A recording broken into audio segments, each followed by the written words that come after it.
제가 요즘 예수님에 대한 이야기를 하면서 여러 가지 저도 나름 예수님에 대해서 많은 생각들을 하게 되더라고요. 제가 학생부에서 얼마 전에 특별하게 아니 제 삶에서 특별한 건 아니고 그냥 이렇게 소소하게 경험했던 일이 있었는데, 저희 집에 학생부에서 한번 이야기했었는데 신경 선생님 한 번 더 듣는 얘기입니다. 그냥 그러려니 하십시오. 제가 이렇게 생긴 거답지 않게 사는 게 몇 가지 있거든요. 근데 제가 의외로 청소를 좋아합니다. 그래서 몸이 아플 때는요, 제가 꼭 하는 게 있어요. 이게 몸이 왜 이렇게 감기 몸살 걸릴 것 같다 그럴 때, 되게 오랜만에 걸렸는데 그럴 때는 꼭 하는 게 있습니다. 아프기 시작할 때 청소를 합니다. 네, 아프기 시작할 때 청소를 해야 되고요. 제가 그 다음에 수련회 가기 전에는 꼭 청소를 해야 되는 스타일입니다. 그걸 안 하면은 뭔가 제 의식 같은 겁니다. 아플 때 깨끗한 환경에서 아파야 된다. 제가 청소를 좋아하는데 무슨 자랑하는 것도 아니고, 근데 제가 저희 집에서 정말 꼴 보기 싫은 곳이 하나 있는데 거기 어디냐면 책장이에요. 책장. 저희 집에 책장을 제가 정말 꼴 보기 싫어하는데, 왜 꼴 보기 싫어하면 정리가 안 되거든요. 정리를 어떻게 할 수가 없는 거예요.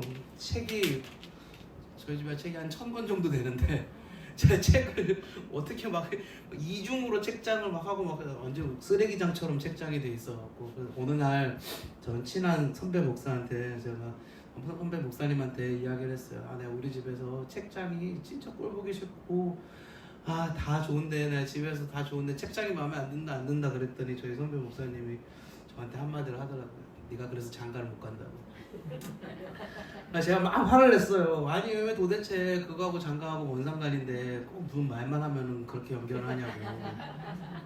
제가 막 화를 냈더니 제가 저보고 네가 잘 생각해봐 그러고 끊더라고요. 제가 잘 생각을 해봤죠. 또 그걸 가지고 잘 생각을 해봤더니만 그런 것 같아요. 그렇게 이야기하는 그 선배의 의도는 그 형님은 상당히 지저분하게 사는 형님인데 저랑 워낙 친해갖고 저랑 맨날 싸워요. 저 혼자 그 형님 결혼하기 전에 집에 갈 때는 맨날 싸우고 그랬거든요. 근데 이제 결론적으로 저는 다른 사람을 잘 이해를 못하는 거예요. 그러니까 제가 원하는 대로 돼 있지 않으면은 그 사람들을 이해하고 막 이런 게 아니라 막 이렇게 똑바로 정리해야지 막 이렇게 잔소리하고, 물론 애정이 있어서 그래. 그러니까 그런 의미에서 그 형님이 저한테 그렇게 이야기를 했겠구나 라는 생각이 들더라고요. 그게 기독론이랑 뭔 상관이 있느냐. 예수님을 보니까, 그런 의미에서 예수님을 보니까 진짜 많은 생각이 들더라고요. 예수님이 이 땅에 오신 것 자체가 어떻게 보면 정말 거룩하신 분이 티 하나 없이 순수하게 깨끗하신 분이 오물 속에 들어온 거하고 똑같은 거 아닙니까? 오물 속에 들어온 거하고. 제가 군대 있을 때 저희 후임병 하나가 정화조라고 아세요? 정화조에 빠졌어요.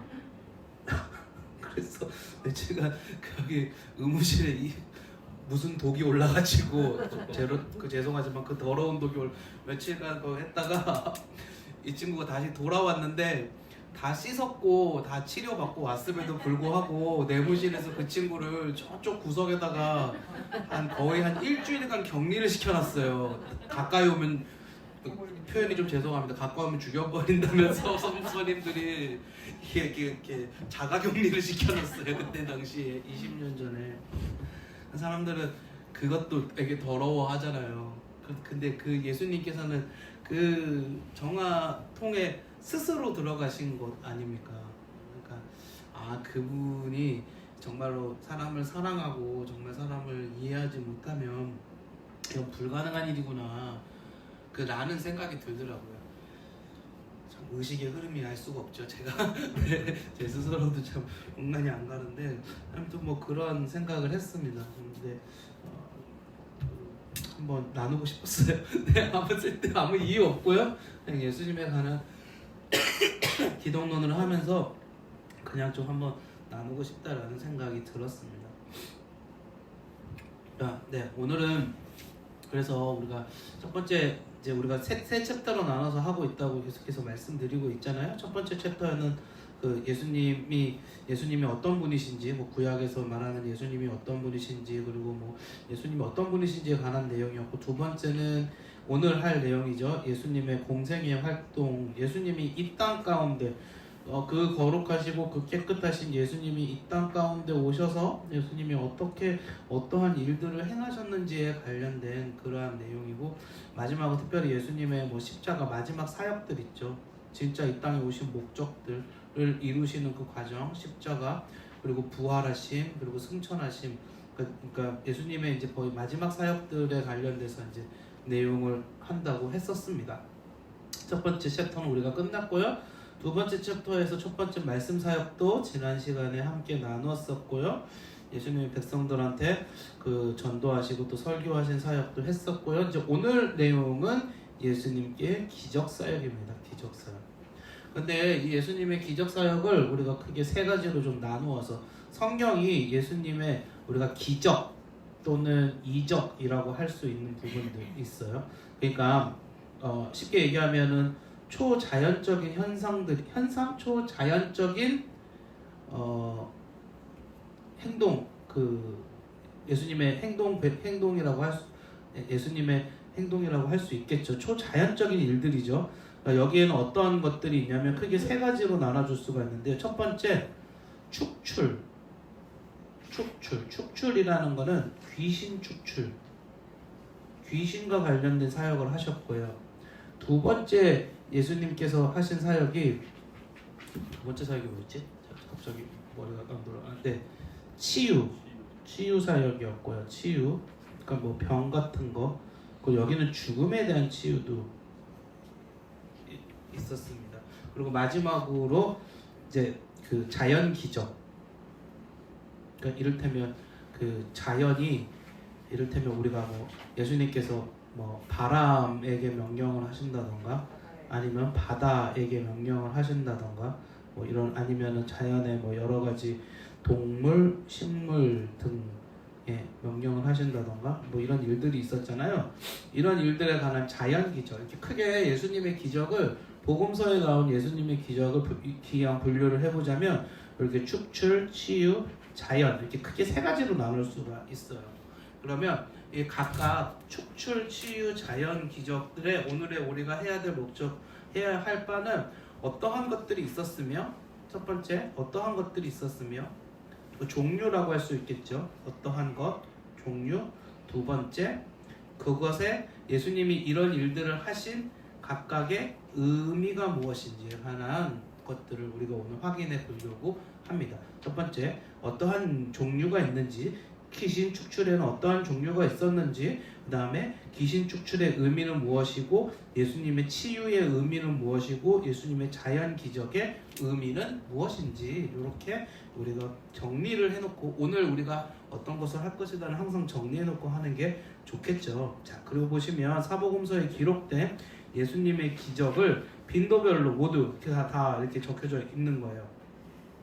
보시면 빈도별이라는 건 지금 무슨 얘기냐면, 빈도별이라는 거는 여기 옆에 보시면 마태, 마가, 누가, 요한이 있죠. 오병이어 기적은요, 마태복음, 마가복음, 누가복음에 다 나와 있으니까 3번이나 했었죠.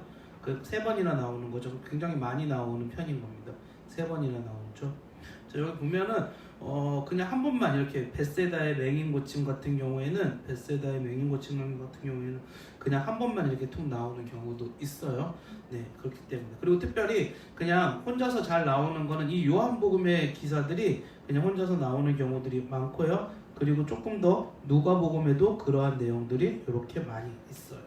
그거 외에는 마태복음, 마가복음, 누가복음은 동시에 나오는 기사들도 이렇게 많아요. 동시에 나오는 기사들도 3번씩 나오는, 동시에 나오는 베드로의 장모가 고침받아, 베드로의 장모가 열병에 있었다 고침받는 거, 나병 환자가 고치는 거, 중풍병자, 우리 옷을 되게 다 많이 들어본 사건들이잖아요. 아닌 게 아니라 그거는 이제 대표적인 이러한 사건들은 이렇게 빈도별로 여기 마태복음, 마가복음, 누가복음에 다 나왔었더라. 예수님의 그 공생의 사역을 적어놓은 책들이 우리가 복음서라고 하잖아요.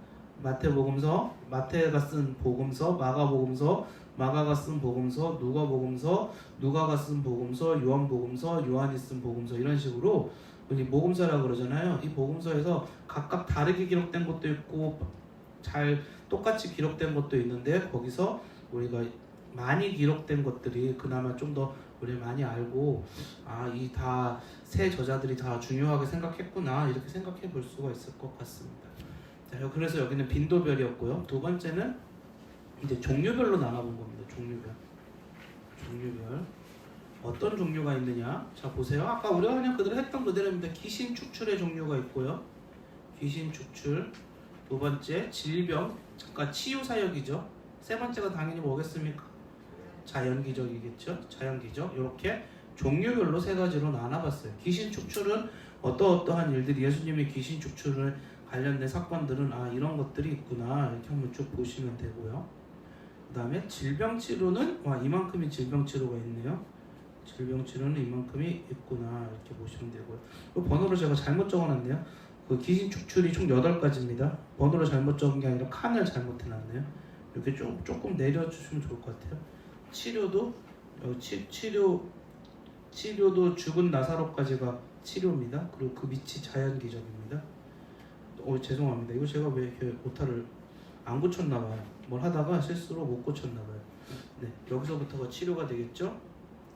제 말 지금 제가 무슨 얘기하고 있는지 이해되시죠? 네. 네네네네. 제가 이렇게 실수를 했네요. 요거 좀 잘 이렇게 확인해서 봐주시면 좋을 것 같습니다.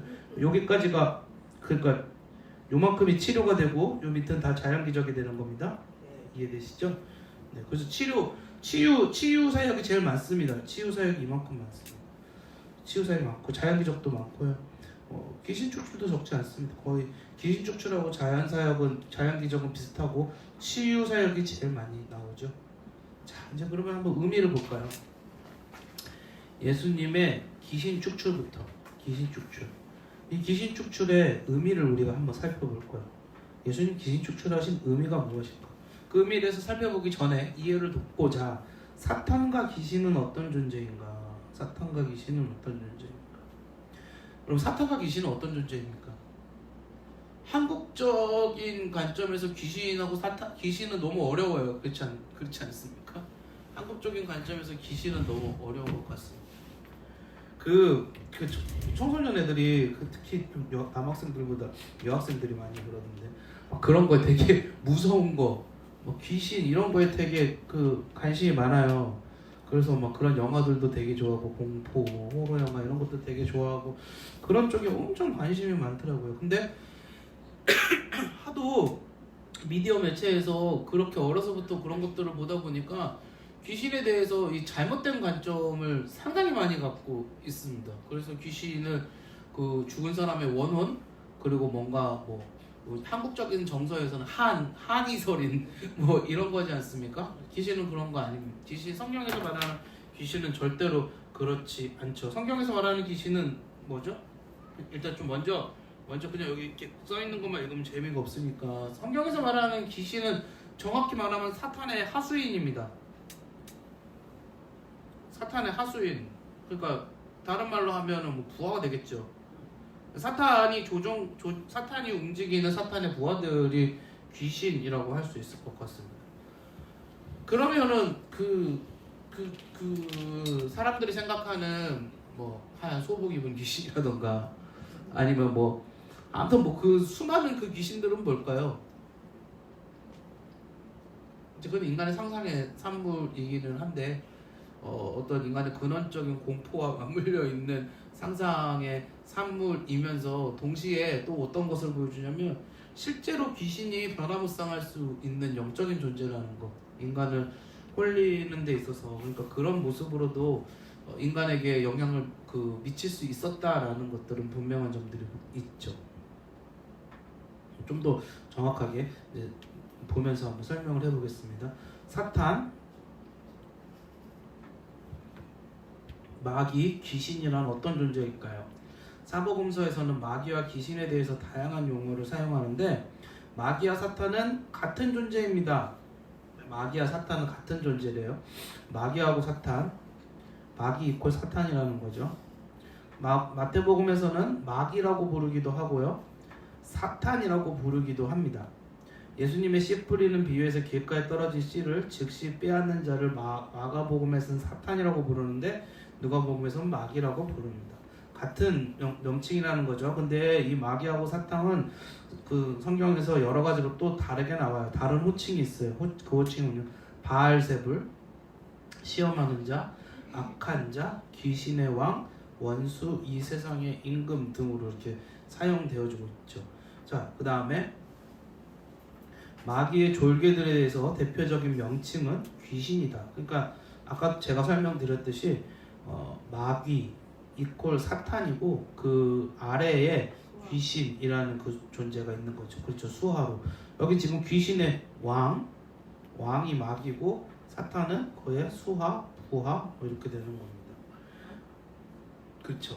그래서 귀신은 마태복음에서 11번, 마가복음에서 13번, 누가복음에서 23번, 요한복음에서 6번 사용되었다. 귀신의 다른 이름은 악한 영이고요. 악한 영. 그 다음에 개역개정에서는 악한 귀신 또는 악기로 번역되었다. 귀신은 또 다른 이름은 더러운 영, 개역개정에는 더러운 귀신으로 번역되었다라는 거죠. 자, 이제 여기서 이제 우리가 한 가지 좀 생각해보고 넘어갈 거. 자, 그 여기서 더러운 영, 악한 영, 악귀라고 표현되어진 거는 우리가 일반적인 미디어나 세상에서도 쓰는 귀신도 악기 뭐 이런 거 많이 쓰거든요. 근데 그거하고 이거하고 달라요. 무슨 말이냐면 세상이 말하는 귀신은 인간에게 해를 끼치는 귀신이에요. 그렇죠. 인간에게 해를 끼치는 일을 하는 귀신을 그런 영적인 존재를 통틀어서 이야기를 하는데 성경에서 말하는 귀신은요, 인간에게 해를 궁극적으로는 인간에게 해를 끼치죠. 그런데 그것보다도 성경에서 말하는 귀신은 하나님에게 반역한 존재들을 이야기하는 거예요. 하나님에게 반역한 존재들. 반역한. 포인트가 달라요. 포인트가. 하나님에게 반역한 존재들을 이야기하는 거예요. 그런 의미에서 하나님은 어떤 분입니까? 거룩한 분, 깨끗한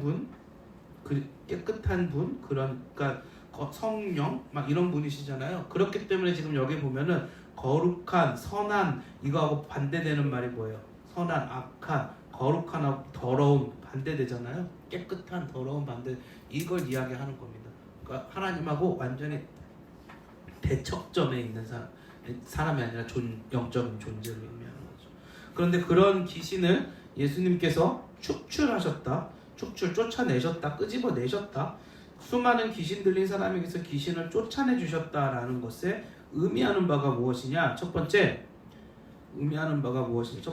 예수님이 귀신을 쫓아내신 것은 예수님이 메시아라는 사실을 증명해 준대요. 예수님이 메시아. 보세요. 가이사랴 빌립보에서 베드로가 예수님에 대한 메시아 신앙을 고백하기 전에는 사람들이 예수님의 메시아 되심에 대해서 알지 못하였다. 그런데 예수님을 만났던 귀신들은 귀신 들린 사람의 입을 통해서 예수님이 메시아시며 하나님의 아들이라는 걸 고백했어요. 그러니까 귀신은 사람들이 몰랐을 때도 귀신은 먼저 알고 있었어요. 보세요. 뭐라 그랬냐면 마가복음 3장 11절에 더러운 귀신들도 어느 때든지 예수를 보며 그 앞에 엎드려 부르짖어 이르되 당신은 하나님의 아들이다 라고 이야기를 하고요. 마가복음 5장 7절 보면 큰 소리로 부르짖어 이르되 지극히 높은 곳에 높으신 하나님의 아들 예수여, 나와 당신이 무슨 상관이 있나이까? 원하건대 하나님 앞에서 맹세하고 나를 괴롭히지 마소서라고 이야기를 귀신이 하고 있잖아요. 귀신이. 근데 이 귀신이 이런 고백을 스스로 할 수 있고 이 귀신을 쫓아낼 수 있을 정도로 축출할 수 있을 정도의 힘을 가지고 움직일 수 있는 분은 당연하게 메시아가 확실하다는 것을 확인해 주는 거죠.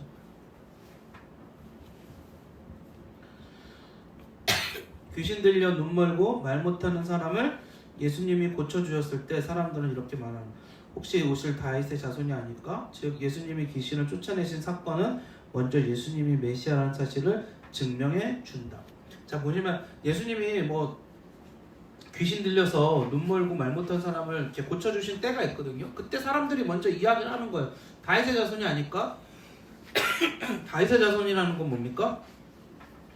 그 사람들이 기다리고 있었던 메시아가 다윗의 자손이었거든요. 그러니까 그것을 그 예수님이 그렇게 하셨다라는 그 사실 자체가 메시아 도래하셨다라는 것을 증명해 준다라는 것이죠.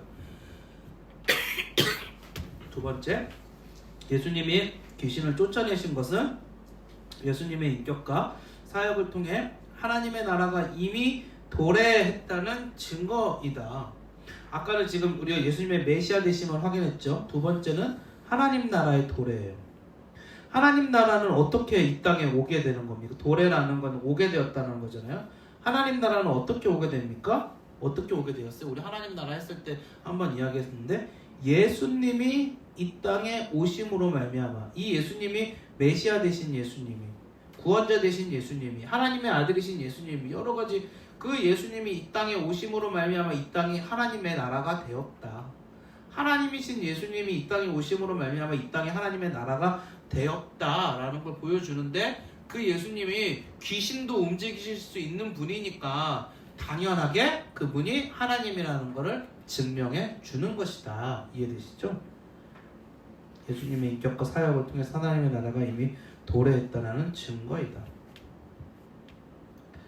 예수님이 귀신 들려 눈 멀고 말 못하는 사람을 고쳐주시자 바리새인들은 예수가 귀신의 왕 바알세불을 통해 귀신을 쫓아낸다고 하였다. 예수님은 귀신을 쫓아낸다면 사탄의 나라는 스스로 망할 것이기 때문에 바리새인의 주장은 말이 안 된다고 하셨다. 예수님은 귀신을 쫓아내는 것이 성령의 능력으로 한 것이며 성령의 능력으로 귀신을 쫓아내신 것은 하나님의 나라가 이미 임한 증거라고 하였다. 예수가 귀신의 왕 바알세불을 통해서 귀신을 쫓아낸다? 그래서 이렇게 바리새인들이 공격을 했죠. 근데 뭐 바알세불은 당연히 귀신을 모으겠죠. 쫓아내겠습니까? 귀신을 쫓아내는 건 누구의 능력이다? 예수님 말씀하시기를 하나님의 능력이고 성령의 능력이고, 성령의 능력이 지금 예수님을 통해서 이곳에 임했다라는 것은 하나님의 나라가 이미 임했다라는 증거이다 라는 거예요. 이렇게 두 개를 우리가 지금 했습니다. 마태복음 12장 28절 한번 읽어볼까요? 내가 하나님의 성령을 힘입어 귀신을 쫓아내는 것이면 하나님의 나라가 너희에게 이미 임하였느니라. 와, 하나님의 나라가 그렇구나. 마태복음 12장 29절 사람이 먼저 강한 자를 결박하지 않고서야 어떻게 그 강한 자의 집에 들어가 그 세간을 강탈하겠느냐. 결박한 후에야 그 집을 강탈하리라. 이게 무슨 말일까요? 비유로 말씀하신 거죠. 비유로. 지금 이 세상의 공중의 권세 잡은 자가 누굽니까? 사탄, 귀신이죠. 예수님이 그 사탄과 귀신을 제압해야지 이 세상을 다시 회복시키고 얻을 수 있겠다라고 하는 거를 이렇게 멋있는 비유로 통해서 말씀하신 겁니다. 세 번째, 자, 우리 지금 앞에 두 개는 뭐였죠? 메시아, 예수님의 메시아 되심이었다. 확인해준다. 두 번째는 하나님의 나라가 도래했다라는 것을 확인해준다. 자, 이제 세 번째는 뭘까요? 예수님이 귀신을 쫓아내신 것은 앞으로 예수님의 재림을 통해 하나님의 나라가 완전히 도래할 때 사탄이 완전히 멸망할 것. 사탄의 멸망에 대한 예표이다. 세 번째는 사탄이 완전히 멸망할 것에 대한 예표이다. 그렇구나. 그래서 예수님이 귀신을 쫓아내신 것에 대한 세 가지 의미는, 첫 번째 메시아가 되셨다, 두 번째 하나님의 나라가 도래했다, 세 번째 사탄의 멸망을 예표한다. 이렇게 세 가지. 저는 계속 앞에 거를 이렇게 좀 정리하면서 해야지 잊어버리지 않고 좋은 것 같아요. 네. 그래서 첫 번째, 귀신들이 예수님을 만났을 때 자신들은 영원한 지옥의 형벌을 받을 자들이라는 것을 잘 알고 있었고요. 귀신이 당황한 것은 예수님이 너무 빨리 오셔서 자기들을 지옥에 보내려 한다고 생각했기 때문입니다. 귀신들은 알고 있었어요. 뭘 알고 있습니까? 자신들이 멸망할 것. 끝을 알고 있어요. 지금도 알고 있어요. 근데 지금 여기서 말하는 당황한 것은 너무 빨리 우리를 보내시는 거 아닌가에 대해서 당황했다고 하는 것 뿐이에요. 예수님이 귀신을 쫓아내신 것은 예수님을 통해 하나님의 나라가 완성될 때 사탄이 완전히 멸망할 것에 대한 예표인데, 달리 말하면 하나님의 나라가 완성될 때까지는 사탄과 귀신들의 활동이 계속될 것이며 교회가 예수님이 이미 승리한 전쟁을 방어하는 영적 전투를 계속해야 한다는 것이다. 예수님의 초림을 통한 사탄의 패배는 1단계에 불과한데 사탄의 최후의 멸망은 예수님의 재림을 통한 최후의 심판대에 있을 것이다. 최후의 심판대 마지막. 보세요. 그래서 예수님의 초림은요, 사탄의 결정적인 패배고요. 예수님의 재림은요, 사탄의 최종적인 패배이다. 이렇게 다른 겁니다. 자, 우리 다시 한번 정리를 해볼까요? 예수님이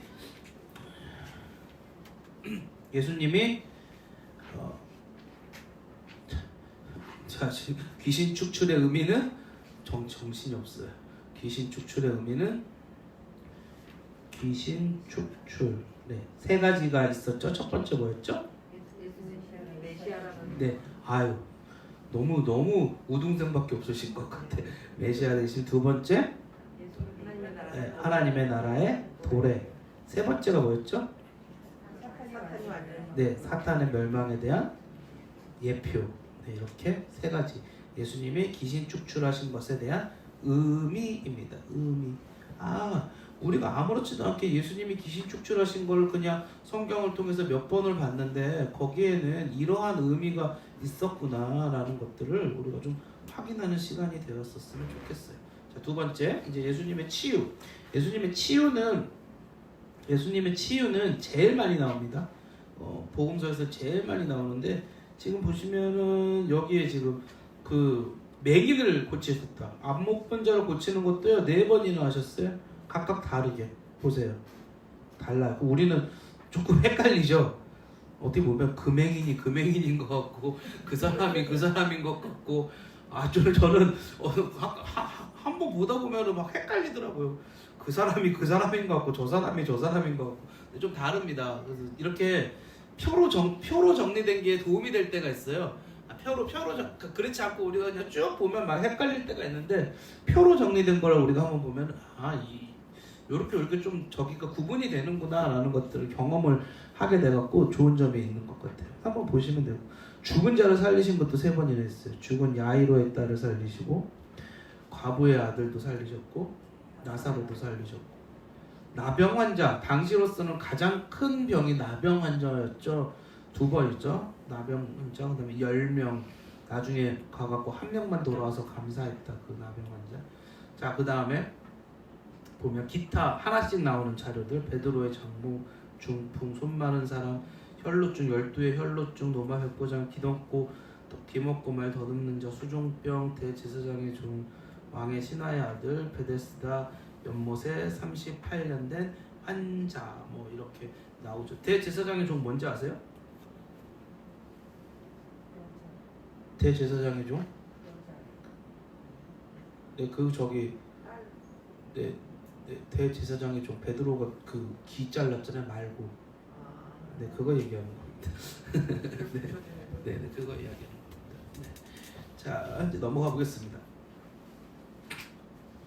예수님의 치유의 기적의 의미는 이번에는 무엇이 있을까요? 네, 예수님의 치유는 예수님의 메시아라는 사실을 증명해 준다. 어떻게 증명을 해줄까요?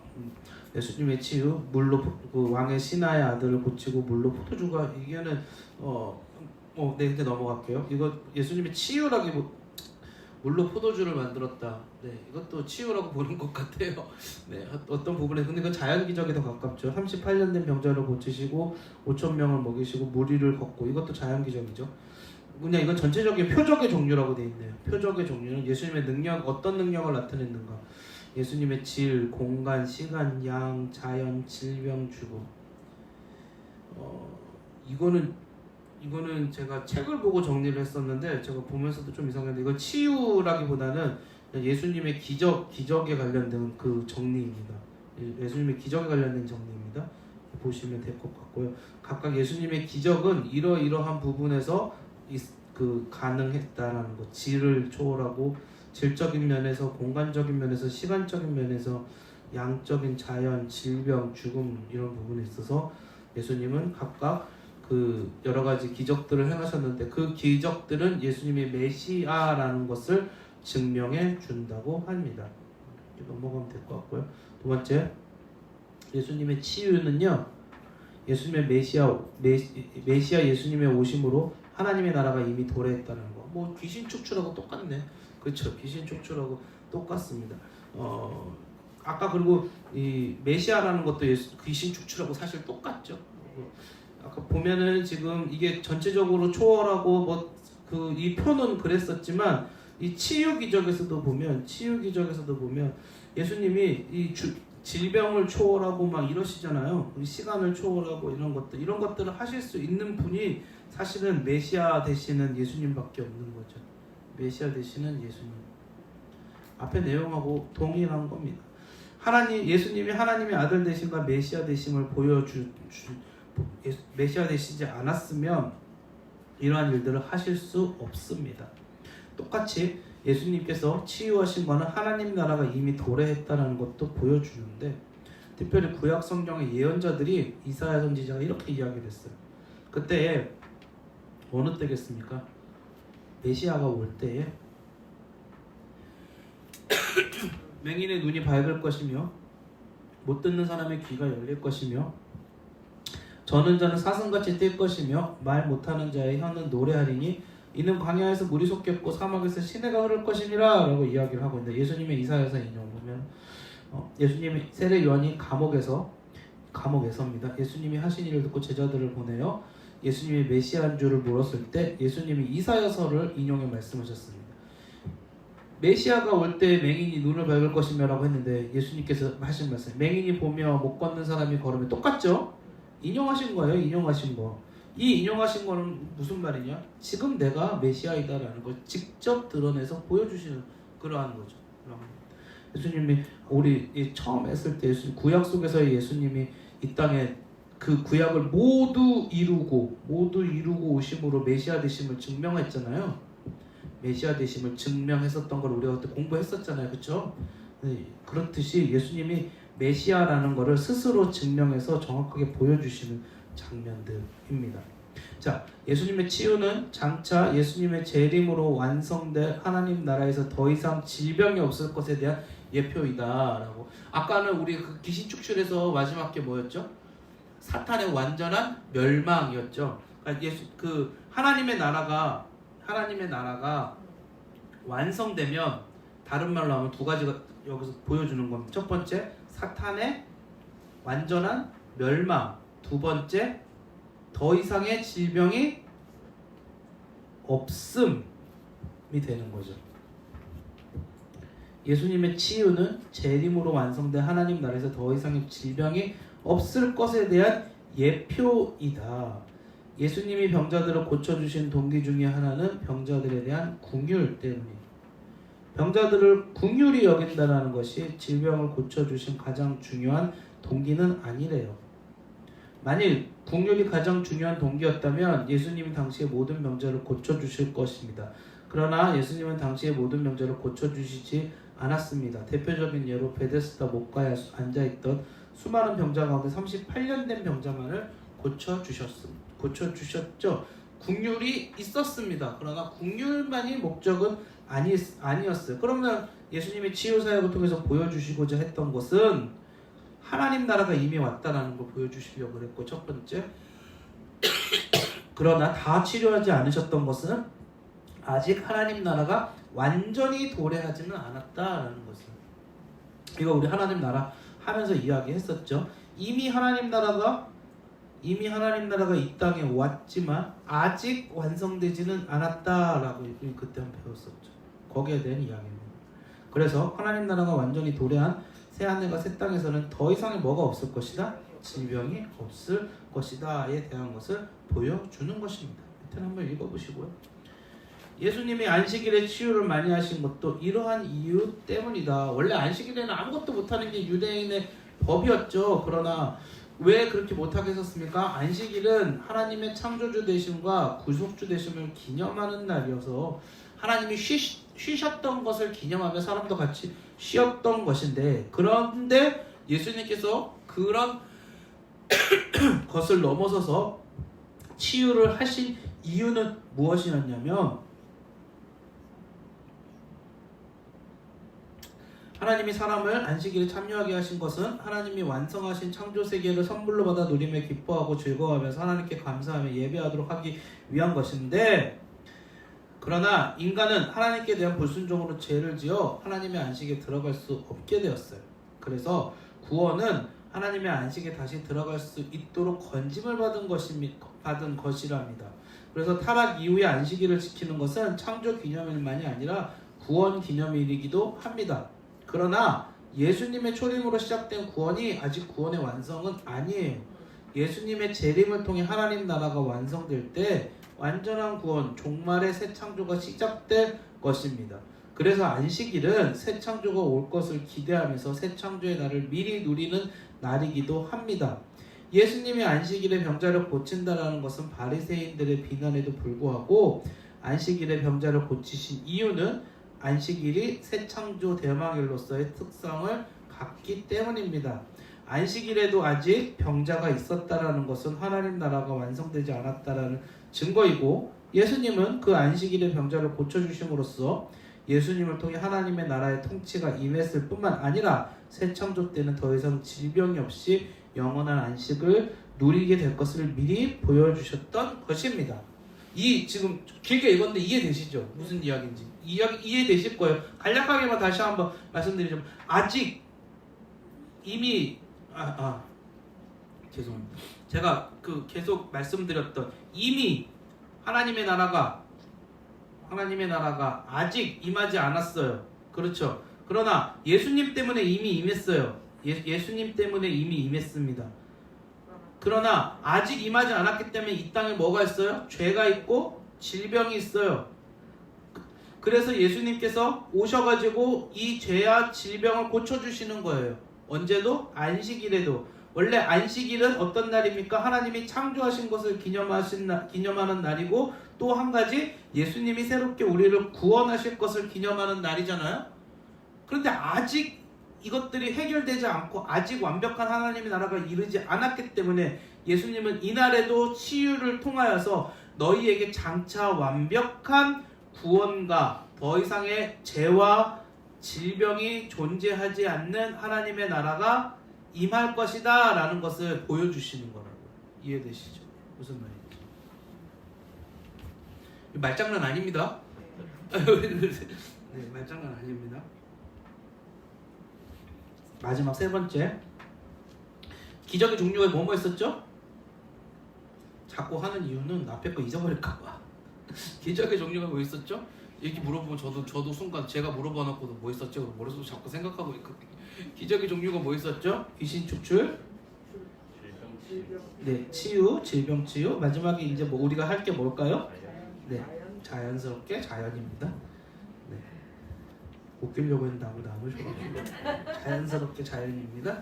자연의 기적. 네, 자연의 기적을 또 분류를 또 했네요. 어떻게 분류했습니까?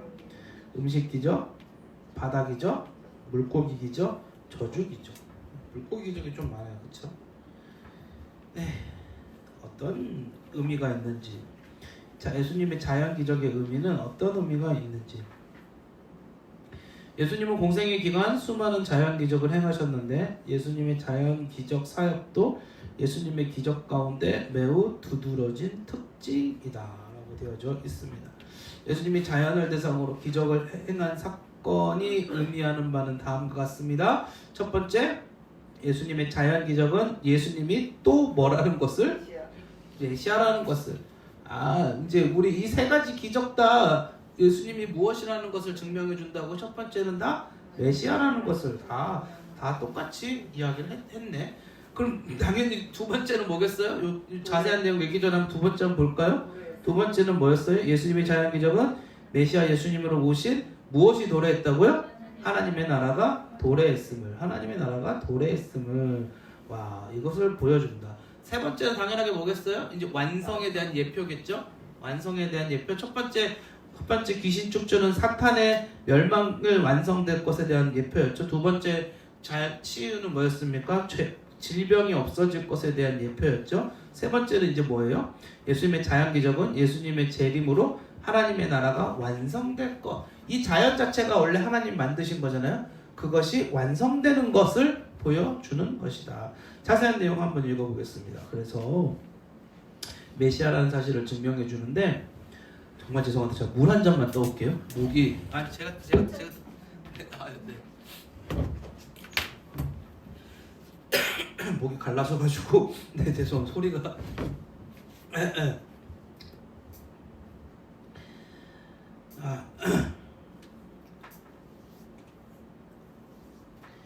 미리 떠왔어야 되는데. 네, 아까부터.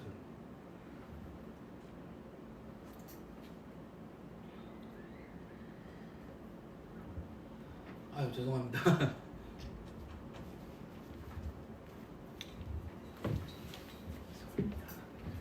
감사합니다.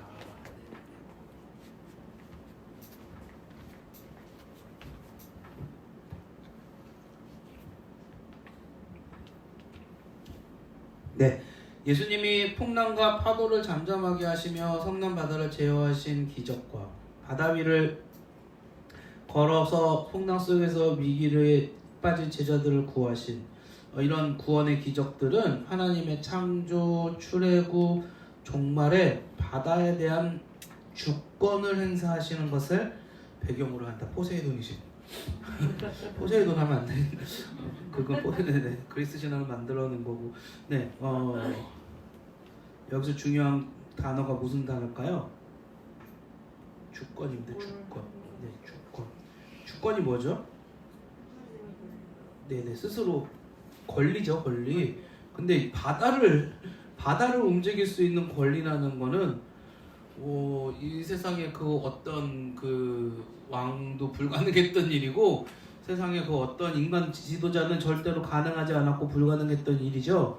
오직 누구만이 가능하다는 겁니까? 하나님만이 가능하시는데 예수님이 그 일을 행하셨다라는 것은 곧 예수님이 하나님이신 메시아라는 것을 보여주는 중요한 사실이다라는 것입니다. 성경에서 특별히 바다는 혼돈의 세력을 대표합니다. 따라서 바다를 꾸짖어 잠잠하게 하고 바다 위를 걸어 제자들을 구원해 주시는 것은 모두 예수님이 바다를 주관하시는 신성을 가지신 분이며 메시아라는 것을 말해준답니다.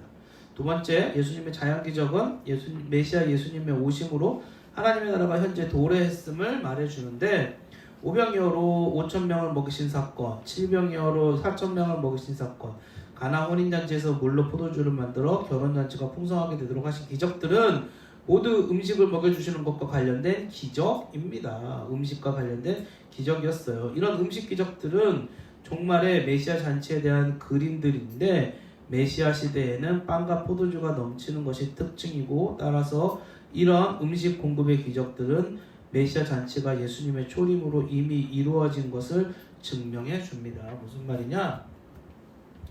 지금 우리가 그 사는 시대에 먹을 것이 풍족한 것은 인류 역사에서 다들 아시다시피 정말 그 지금도 뭐 세계 곳곳에 있어서는 음식이 없어가지고 지금 우리도 근데 이렇게 뭔가 되게 풍성하게 살아가고 있는 것 같은데 옆에 세계 어느 곳에선가 전쟁 터지니까 식량 위기라는 말이 지금 돌고 있고 지금 우리 지금 그 위기 속에서 뭐 저게 하고 있다는 말 되게 많이 하지 않습니까?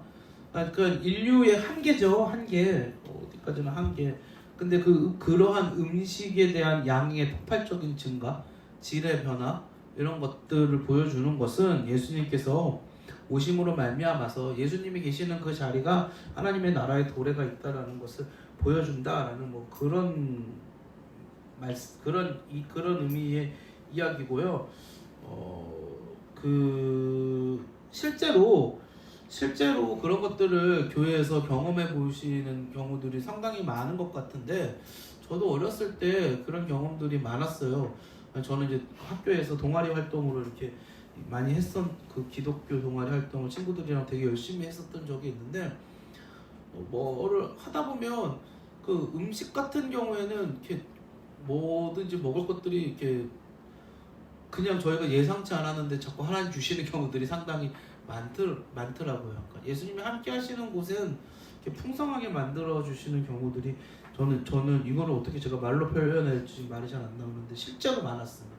실제로 교회 같은 경우에도 좀 그런 경우들이 실제로 많고 경험해 보시면 될 것 같고 세 번째, 예수님의 자연 기적은 예수님의 재림으로 하나님의 나라가 완성될 때를 하나님의 나라의 완성이죠. 그래서 예수님의 음식 기적들은 재림 때 있을 최후의 종말론적 메시아의 잔치에 대한 성취이기도 하지만 바다 기적이 예수님의 메시아 되심을 증명하는 것뿐만 아니라 혼돈과 무지를 상징하는 바다를 완전히 제어하실 종말에 대한 예표인 것과 마찬가지로 무화과 나무 같은 기적은 예수님이 기적 가운데 유일하게 심판과 저주의 형식을 가진 기적인데 무화과 나무를 마르게 하신 사건은 가까운 미래에 회개하지 않은 이스라엘의 민족에 대한 심판을 예고하는 것과 동시에 최후 종말에 있을 하나님 원수들에 대한 심판의 전조를 보여주기도 한다.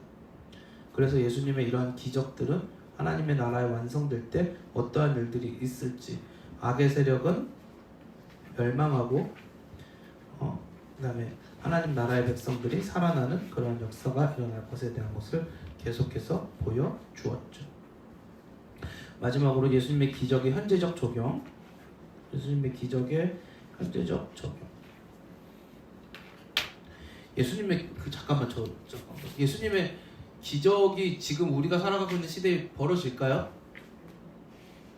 벌어질까요? 벌어질까요? 벌어질까요라고 하면은 아주 그런 상상 좀 되게 많이 했어요. 안 믿는 사람들이 막 예전에 제 친구들이 저 놀린다고 막 뭐 교회 가고 뭐 어쩌고저쩌고 막 하면서 저 놀릴 때가 있었거든요. 아 진짜 제가 그때 별 생각 다 했는데 예수님이 하늘에서 내려오셔갖고 저는 진짜 뺨 한 대씩만 때리고 다시 올라가시면 안 될까라는 생각을 진짜 제가 진짜 머릿속으로 진짜 무수히 많이 했거든요.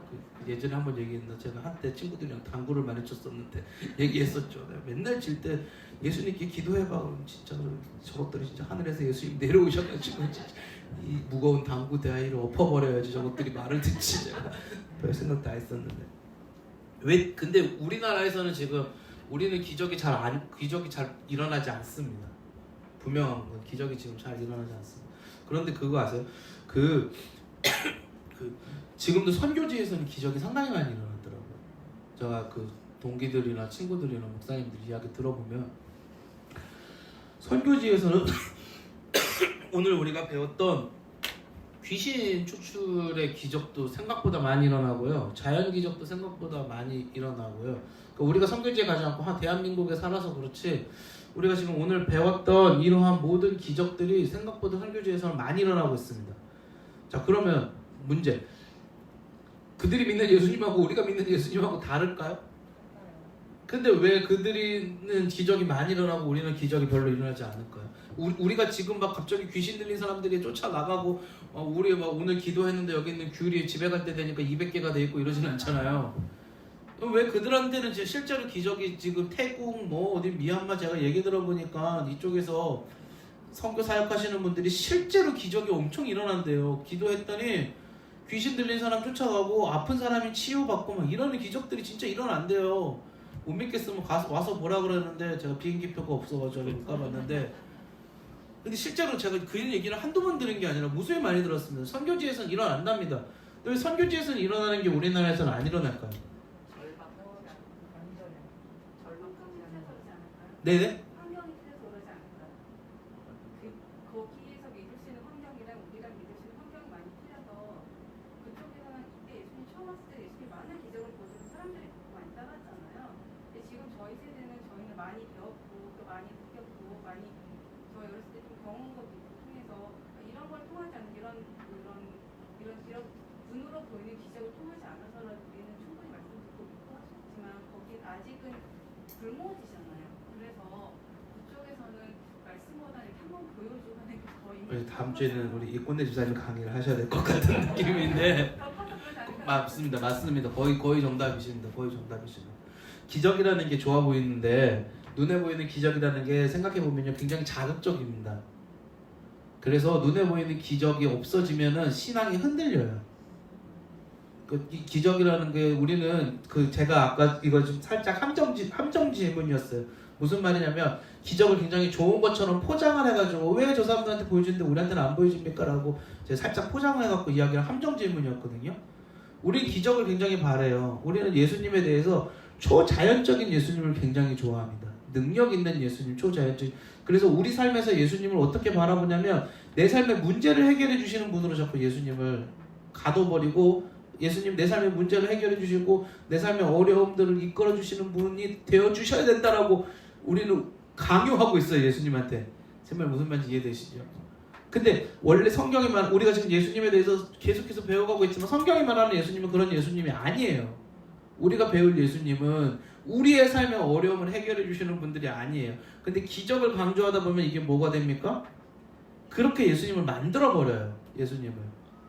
그럼에도 불구하고 그럼 예수님을 왜 기적을 행하셨느냐? 오늘 방금 말씀드린 메시아적인 하나님의 도래적인 이런 것들 때문에 하신 게 맞고 또 한 가지가 있어요. 그건 뭐냐면 아직 믿음이 연약한 사람들한테, 그리고 아직 말씀을 정확하게 꿰뚫어 볼 수 있는 능력이 부족한 사람들한테 충격요법을 주시는 거죠. 네네네. 그러니까 이 당시 2000년 전에 예수님이 오셨고 그렇게 많은 일들을 행하신 건 뭐냐면, 그렇게 하지 않았으면 예수님이 하나님의 아들이시라는 거를 사람들이 보지를 못하는 거예요. 근데 우리는 옛날에 그랬던 사건들을 통하여서, 말씀의 분석을 통하여서, 아주 자극적인 일이 없어도 내 삶의 여러 가지 일들을 통하여서 하나님이, 예수님이 메시아 되신다는 걸 깨달을 수 있는 능력이 충분하니까.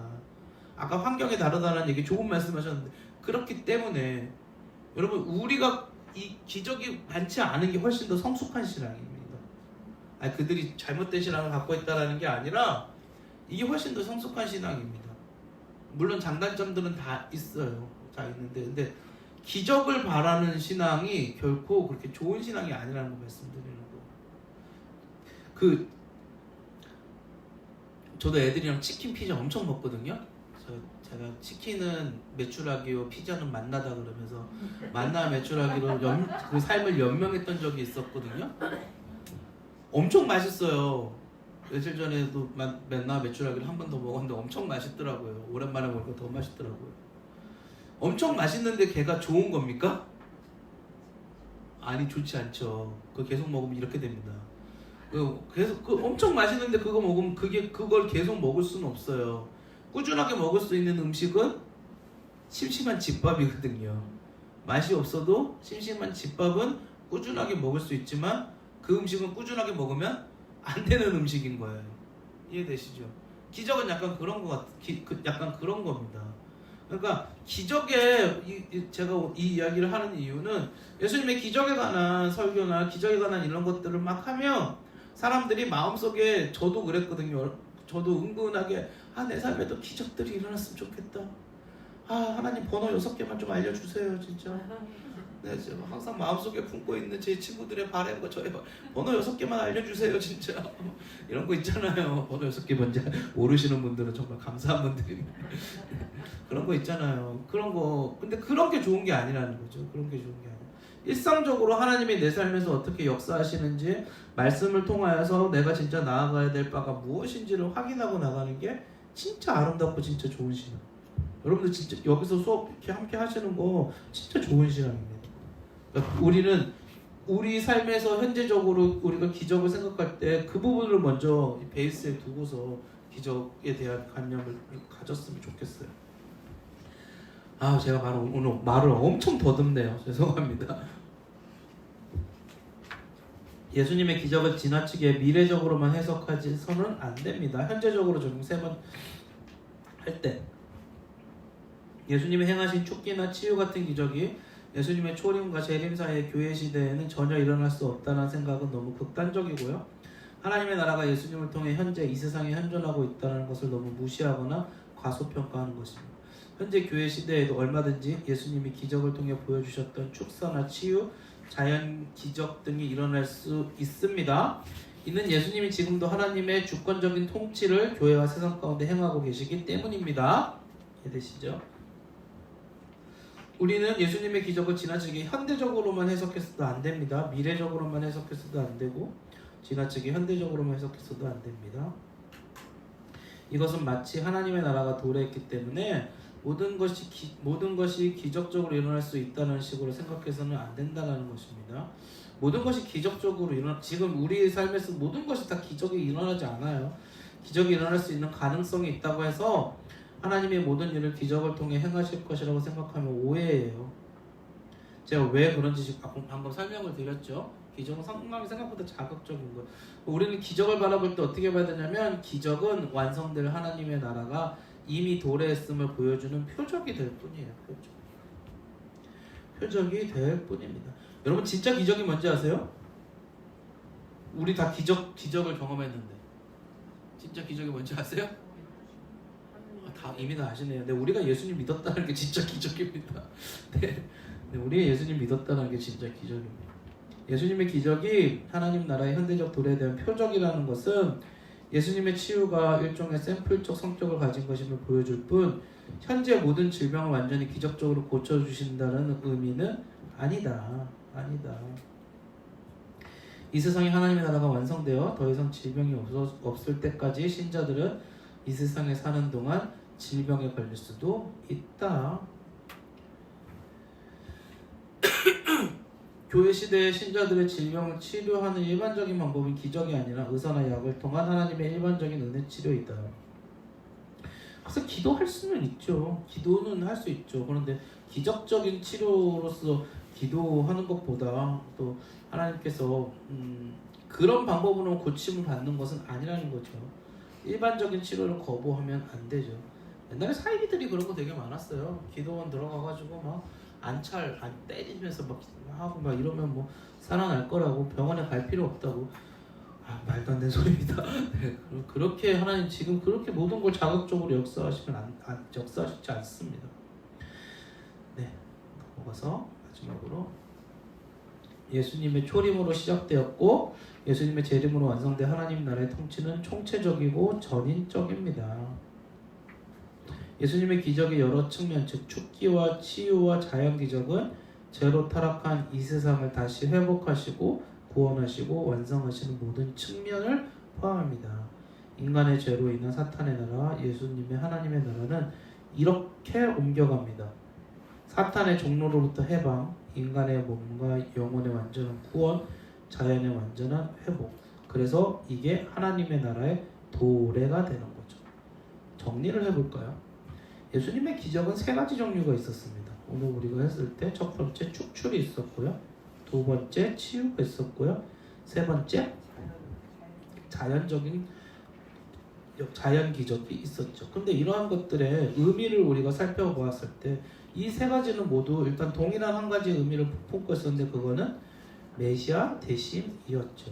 두 번째 우리가 이거는 하나님 나라의 도래를 의미한다라는 것을 보여주었습니다. 그러나 이 땅에 하나님의 나라가 완벽하게 이루어진 것이 아니기 때문에 마지막 세 번째 무엇이 있을 것이다? 완성이 있을 것인데 그 완성의 때에는 죄와 질병이 없어질 것이며 자연도 완벽하게 회복될 것이며 사탄도 당연하게 없어질 것이다. 그것이 완성의 때에 있을 것이다 라는 것을 오늘 우리가 했던 게 총정리입니다.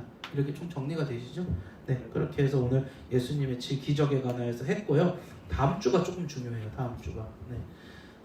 아니, 다음 주부터가 중요해요. 다음 주가 중요한 게 아니라 이제 다음 주는 예수님의 훈련, 제자 훈련, 12명의 제자 뽑으신 내용이고요. 그 다음부터가 이제 예수님의 십자가, 죽으심, 부활, 승천, 이제 앞으로 오실 재림에 관련된 내용까지거든요. 여기가 이제 진짜 우리 핵심입니다. 예수님에 관한 핵심. 그리고 거기서는 제가 이 책에는 나와 있지 않은 책에 나와 있지 않은 내용 계속 많이 했었는데 좀 신학적인 내용을 조금 더 같이 좀 포함해서 이야기를 좀 드려볼까 해요. 네, 왜냐하면 그런 신학적인 개념들을 좀 더 깊이 있게 좀 아셔야지 예수님이 이런 분이구나 라는 것에 대한 이해가 좀 깊어질 수가 있습니다. 그래서 그런 부분들을 제가 좀 포함해서 할 거고요. 다음 주는 예수님의 제자 훈련사. 요거의 내용이 상당히 많더라고요. 제가 정리를 하고 있는데 정리 마치는 대로 카톡에 올려드리겠습니다. 오늘 고생하셨습니다. 오늘 시작할 때 저 기도를 안 했죠? 네, 제가 마칠 때 기도하고 마치도록 하겠습니다. 하나님 아버지 감사합니다. 오늘 우리가 함께 모여서 예수님의 기적에 관해서 살펴보았습니다. 그 의미들이 무엇인지를 알게 되었습니다. 특별히 우리 삶에서 우리가 어떠한 이런 큰 기적들이 일어나지 않는다 하여도 예수님을 믿는 것 자체가 기적이며 또 하나님의 나라가 이미 임하고 있음을 우리가 알고 있기 때문에 아버지 우리가 그 은혜 가운데에서 살아갈 수 있도록 우리를 도우시고 하나님 우리와 함께 동행하여 주시옵소서. 오늘 이 시간 함께 해주심을 감사드리며 예수님 이름으로 기도하옵나이다. 아멘.